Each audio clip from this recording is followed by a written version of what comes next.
Welcome to another episode of Demon Slayer Reaction.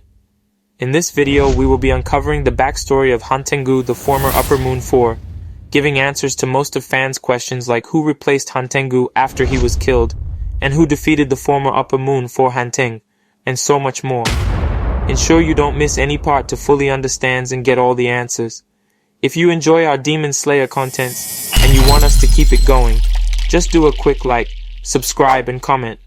It only takes a second, but it really helps with YouTube algorithm. Remember that subscribing and smashing that bell is completely free, but it's a real way of supporting the channel directly. Let's dive into today's. The former Upper Moon Four Hantengu, who had been a shameless liar ever since he was a child, and he constantly made up excuses in his mind for why he was a victim, and everyone else was a villain. He ensured he had an insane victim complex, and he twisted facts and made up stories in order to present himself as a poor innocent man who had been wronged by everyone else, but despite thinking of himself as a victim, Hantengu, who was actually a ruthless criminal who did many terrible things throughout his life. He stole from people, and he also murdered people in towns and cities across Japan, but if he was ever questioned about it, he would vigorously proclaim his innocence. He would go so far as to claim that he was not responsible for his crimes because his hands were to blame, implying that he had no control over them. Just imagine this nigga. But this type of stuff could indicate that Hantengu, who was mentally disturbed, unstable, or he may have just been a raging narcissist who believed that he was entitled to do whatever he pleases, no matter how horrible. And so anyone who stood in his way was a very villain who was somehow victimizing him, at least in his own mind, because he was a notorious and violent criminal. Hantengu would often change his name and other aspects of his identity in order to avoid being caught by the authorities. And this was also seen when he became a demon. He has 4 clones to also disguise himself, and when battle become tough, he fuses all his 4 clone into one body called Zohakuten, which appears to be his strongest form. According to the fan book, he apparently married and had children multiple times. But whenever he was confronted about his deceptive nature, he would become enraged and take out his own family.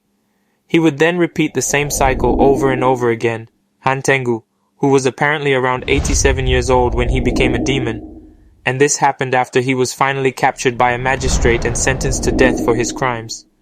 Naturally, Hantengu, who kept proclaiming his innocence over and over again despite being 100% guilty, and it seems that Hantengu might have even partially believed his own lies because he was just so deluded. After being sentenced to death, he sat in jail awaiting execution. That was when he was approached by Muzan, who offered to turn him into a demon, and he immediately agreed. After becoming a demon, he escaped prison and went to get revenge of the magistrate who had condemned him to death. The magistrate's dying words to Hantengu was that even though he has escaped for now, his past sins will catch up to him eventually, and he will be punished no matter how hard he tried to escape that fate. And Tanjiro fulfilled that promise by using sun breathing to locate his heart and make him pay for his sins.